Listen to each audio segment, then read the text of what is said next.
Hi dears, good morning. എല്ലാവർക്കും നമസ്കാരം.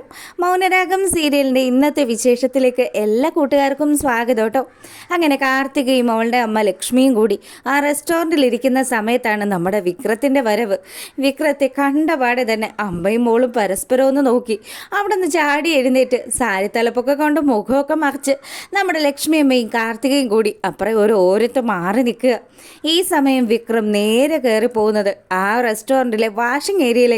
അത്യാവശ്യം നല്ല വിശപ്പുള്ളത് കൊണ്ട് തന്നെ എന്തെങ്കിലും ഭക്ഷണം കഴിക്കാമെന്ന് വിചാരിച്ചാണ് ആശാൻ അങ്ങോട്ട് കയറിയത്. അതുകൊണ്ട് തന്നെ ഭാഗ്യത്തിന് നമ്മുടെ ലക്ഷ്മിയമ്മയും കാർത്തികയും അവൻ്റെ കണ്ണിൽ പെടാതെ പതുക്കെ അവിടെ നിന്ന് ഇറങ്ങാൻ തുടങ്ങി. ആ റെസ്റ്റോറൻറ്റിലുള്ള പയ്യൻ അങ്ങോട്ട് വന്നു. മാഡം, ബില്ലടച്ചിട്ടില്ലല്ലോ. അതാ പൈസയെന്നും പറഞ്ഞ് അവൾ പൈസ കൊടുത്തു ബാലൻസ് വാങ്ങിക്കാണ്ട് അവിടെ നിന്ന് അങ്ങ് പോവുക. ഇങ്ങനെ വിക്രത്തിൻ്റെ അടുത്ത് നിന്ന് രക്ഷപ്പെട്ട് പുറത്ത് ചാടിയ നമ്മുടെ ലക്ഷ്മിയമ്മയും അതുപോലെ കാർത്തികയും ചെന്ന് വിടുന്നത് ബാലനണ്ണൻ്റെ മുന്നിലാണ്. അപ്പോൾ പുള്ളിക്കാരനാണെങ്കിൽ, അല്ല മോളെ, ഇത് കാർത്തിക മോളെ, ഇതെന്താ ഇത് പ്രകാശൻ്റെ ആദ്യ ഭാര്യയല്ലേ? ആ അതെ, അറിയില്ലേ? ലക്ഷ്മിയമ്മ. ആ, അവരും മോളും കൂടി എന്താ ഒരുമിച്ച്? അതെനിക്ക് കണ്ടിട്ട് മനസ്സിലാവുന്നില്ലല്ലോ എന്ന് ബാലണ്ണൻ ചോദിക്കുക. ഇത് കേട്ടതും കാർത്തികയും ലക്ഷ്മിയമ്മയും ശരിക്കും ഒന്ന് പേടിച്ചു. ദൈവമേ, ഇവൻ പ്രകാശൻ്റെ വലങ്കയ്യ. ഇനി ഇവൻ എങ്ങാനും എന്തെങ്കിലും പോയി പറഞ്ഞു കഴിഞ്ഞാൽ തീർന്നു. നാളെയാണല്ലോ വിവാഹം ഫിക്സ് ചെയ്തിരിക്കുന്നത്.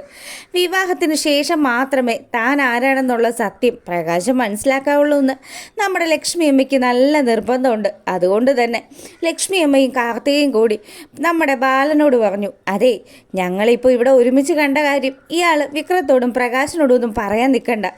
ഇവരുടെ വീടിൻ്റെ കൺസ്ട്രക്ഷനും കാര്യങ്ങളും ഒക്കെ ചെയ്യുന്നത് നമ്മുടെ കമ്പനിയാണല്ലോ. ആ, നമ്മുടെ കമ്പനി. പക്ഷേ ആ കമ്പനി അത് വേണ്ടെന്ന് വെച്ചല്ലോ. ഇവരുമായിട്ടുള്ള ഒരു ഡീലിങ്ങും വേണ്ടെന്ന് പ്രകാശനും വിക്രവും പറയുന്നത് കേട്ടല്ലോ. പിന്നെ എന്താ മോളെ, ഈ സ്ത്രീയുമായിട്ട് മോൾക്കൊരു ബന്ധമെന്ന് ബാലൻ ചോദിച്ചു. ഇത് കേട്ടതും നമ്മുടെ കാർത്തിക, ഡ്രൈവറുടെ പണിയെടുത്താൽ മതി. എന്തായാലും ഡ്രൈവർ വേറെ ഭാരിച്ച കാര്യങ്ങളൊന്നും അന്വേഷിക്കണ്ട. ഈ കാര്യങ്ങളെങ്ങാനും അച്ഛൻ അറിഞ്ഞു കഴിഞ്ഞാൽ അച്ഛന് ദേഷ്യമാവും. പിന്നെ ഉണ്ടല്ലോ, നിങ്ങളെ പണിയിന്ന് പറഞ്ഞു വിടുകയും ചെയ്യും. അത് വേണമെന്ന് ചോദിക്കുക. അങ്ങനെ പാവം നമ്മുടെ ബാലന് ചെറിയ സംശയങ്ങളൊക്കെ ഇട്ട് കൊടുത്തുകൊണ്ട് കാർത്തികയും അവളുടെ അമ്മയും കൂടി നേരെ വണ്ടിയിൽ കയറി പോവുക. എന്നാൽ ഇതെങ്ങനെ ശരിയാകുമെന്ന് ആലോചിച്ച് ബാലൻ അവിടെ അങ്ങനെ നിൽക്കുക. കാർത്തിക വണ്ടി കയറിയതും, അമ്മേ, നമുക്ക് കല്യാണി ചേച്ചിയുടെ അടുത്ത് പോയാലോ? ചേച്ചി ഒന്ന് വിളിപ്പിക്കാം, ചേച്ചിയായിട്ട് കാര്യങ്ങൾ ഡിസ്കസ് ചെയ്യാം. എന്തായാലും ബാലൻ ഈ കാര്യങ്ങൾ പ്രകാശിനോടോ മകനോടോ പറഞ്ഞാൽ അത് വലിയ പ്രശ്നമാകുമല്ലോ. അങ്ങനെ കാർത്തികയും അമ്മയും കൂടി ബീച്ചിലേക്ക് പോവുക. അവിടെ നമ്മുടെ കല്യാണി എത്തിയതും കാർത്തികയോട് കല്യാണി ചോദിച്ചു, അതെ, എന്തായി, എന്ത് പറ്റി, എന്താ പ്രശ്നമെന്ന് ചോദിക്കുക. ഈ സമയമാണെങ്കിൽ നടന്ന കാര്യങ്ങൾ മുഴുവനും വള്ളി പുള്ളി തെറ്റാതെ ലക്ഷ്മിയമ്മ അവതരിപ്പിച്ചു. എൻ്റെ മോളെ ഒന്നും പറയണ്ട. ഇവളോട് ഞാൻ അപ്പോഴേ പറഞ്ഞതാ, ഈ വിവാഹം നടന്നതിന് ശേഷമാണെങ്കിൽ പിന്നെ പ്രശ്നമില്ല. നമ്മളൊക്കെ തമ്മിൽ കാണുന്നതും മിണ്ടുന്നതും ഒന്നും അതിന് ശേഷമാണെങ്കിൽ ഒരു വിഷയം ഉണ്ടാവില്ല. പക്ഷേ ഇപ്പം ഞങ്ങൾ രണ്ടുപേരെയും കൂടി ആ ബാലൻ കണ്ടല്ലോ. അയാളെങ്ങാനും സത്യങ്ങൾ വിക്രത്തിനോടോ പ്രകാശിനോടോ പറഞ്ഞാൽ പിന്നെ നമ്മൾ പ്ലാൻ ചെയ്തത് മുഴുവനും വെള്ളത്തിലാകുമല്ലോ. അത് ഞാൻ ഈ കാർത്തികയോട് പറഞ്ഞിട്ട് അവൾ കേൾക്കുന്നില്ലായിരുന്നു. എന്ത് ചെയ്യാനാ കല്യാണി, ഒരബദ്ധം പറ്റിപ്പോയി. ഒരു കാര്യം ചെയ്യാം, ഞാനേ ആ പുള്ളിക്കാരനെ കണ്ട്, ബാലണ്ണനെ കണ്ട് സംസാരിക്കാമെന്ന് കാർത്തികയോട് നമ്മുടെ കല്യാണി പറഞ്ഞു. അങ്ങേരെ പണ്ട് കാലം മുതലേ എന്നോട് വലിയ സ്നേഹവും വാത്സല്യവും ഒക്കെ ഉള്ളൊരു മനുഷ്യനാണ്. നിങ്ങൾക്ക് ആർക്കും അറിയില്ല, ഈ പ്രകാശനെന്ന് പറയുന്നവൻ എന്നെ വെറുത്തിരുന്ന സമയത്ത് എനിക്കിഷ്ടമുള്ള ഭക്ഷണ സാധനങ്ങളൊക്കെ വാങ്ങിത്തന്നതും എന്നോടും എൻ്റെ അമ്മയോടും ഒക്കെ ഒരല്പം സ്നേഹത്തോടു കൂടി പെരുമാറിക്കൊണ്ടിരുന്നതും ഒക്കെ ഈ ബാലൻ എന്ന് പറയുന്ന വ്യക്തിയാണ്.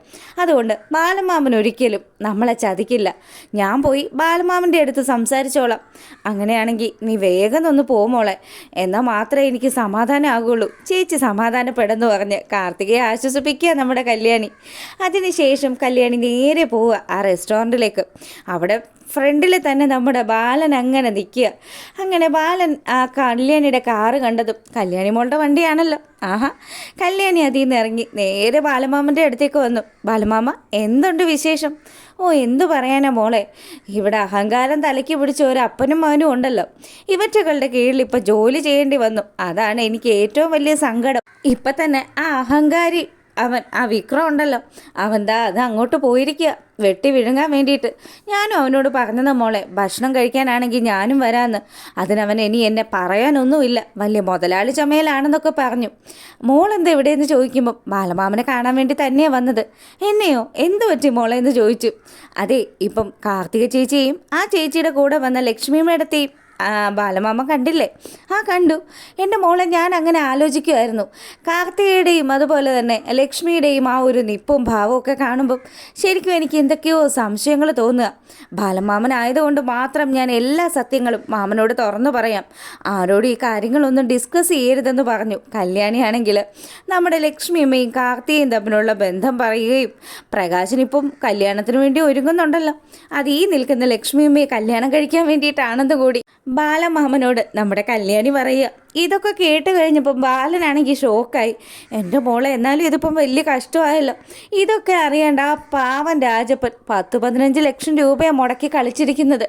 അപ്പം എന്തായാലും പ്രകാശൻ്റെയും അതുപോലെ അവൻ്റെ മകൻ വിക്രമാദിത്യൻ്റെയും ഒക്കെ അഹങ്കാരം ഇന്നും നാളെയൊക്കെ ആയിട്ട് അവസാനിക്കുമല്ലേ? ഉറപ്പായിട്ടും ബാലമാമ എന്തായാലും അയാൾക്ക് വേണ്ടിയിട്ട് നല്ലതുപോലെ ഒരു പ്ലാനും പദ്ധതിയും ഒക്കെയാണ് അവർ തയ്യാറാക്കി വെച്ചിരിക്കുന്നത്. അങ്ങനെ ബാലനോട് ഈ കാര്യങ്ങൾ പറഞ്ഞിട്ട് ഞാനേ അകത്തോട്ടൊന്ന് ചെല്ലട്ടെ എന്ന് പറഞ്ഞ് കല്യാണി നേരെ റെസ്റ്റോറൻറ്റിനകത്തേക്ക് ചെല്ലുക. ഈ സമയമാണെങ്കിൽ ഫുഡൊക്കെ കഴിച്ച് വയറൊക്കെ വീർത്ത് നമ്മുടെ വിക്രം ബില്ല് പേ ചെയ്യാൻ വേണ്ടി അവിടെ നിൽക്കുക. അങ്ങനെ കയ്യിൽ വന്ന് ആ പൈസ എടുത്ത് കൊടുത്തു. ബാലൻസ് ആണെങ്കിൽ വേണ്ട, ഇയാളെ കയ്യിൽ വെച്ചോന്നും പറഞ്ഞു. പിന്നീട് അവിടെ നിന്ന് ഇറങ്ങാൻ തുടങ്ങുമ്പോൾ കല്യാണി അങ്ങോട്ട് ചെന്നു. ഡാ, നീ എന്താ ഭക്ഷണം കഴിക്കാൻ വന്നതാണോ എന്ന് ചോദിക്കുമ്പോൾ അതൊക്കെ ചോദിക്കാം, നീ ആരാടിയെന്ന് ഇവൻ എടുത്ത വായിക്ക് ചോദിക്കുക. ഞാൻ നിൻ്റെ ചേച്ചിയാണെന്നുള്ള കാര്യത്തിൽ നിനക്ക് സംശയമുണ്ടോ എന്ന് ചോദിച്ചതും, അതെ, എനിക്ക് ഇങ്ങനെ ഒരു ചേച്ചിയില്ല, എനിക്ക് ചേച്ചിയും ഇല്ല, അമ്മയും ഇല്ല, ആരുമില്ല. എനിക്കും എൻ്റെ അച്ഛനും ഇപ്പോൾ എന്താ എനിക്കൊരു പുതിയ കൂടപ്പുറപ്പും ഉണ്ട്, കാർത്തികയെന്ന് അവളുടെ പേര്. ആ അറിഞ്ഞടാ, ഞാൻ അറിഞ്ഞു. നാളെയാണല്ലേ ആ പാവപ്പെട്ട സ്ത്രീയെ നീയൊക്കെ കൂടി ചേർന്ന് ചതിക്കുന്ന ദിവസം. എടി, എൻ്റെ അച്ഛനെ കല്യാണം കഴിക്കണമെന്ന് വാശി പിടിച്ച് അച്ഛൻ്റെ പിന്നാലെ നടക്കുന്നത് അവരാണ്. അങ്ങനെയുള്ള അവരെ ഉണ്ടല്ലോ ഞങ്ങളിതേ കൈവെള്ളെ കൊണ്ട് നടക്കും. നാളെ മുതൽ ഈ പ്രകാശനും വിക്രവും ഒക്കെ കോടീശ്വരന്മാരാണ്ടി എന്നൊക്കെ പറഞ്ഞു നല്ല അഹങ്കാരത്തിൽ നമ്മുടെ വിക്രമാദിത്യൻ തിളച്ചിങ്ങനെ വരിക. ആ സമയവും ദീപയെക്കുറിച്ച് മോശമായിട്ട് പറയുമ്പം നമ്മുടെ കല്യാണി അവനെ ഒന്നിങ്ങ് കുടഞ്ഞു.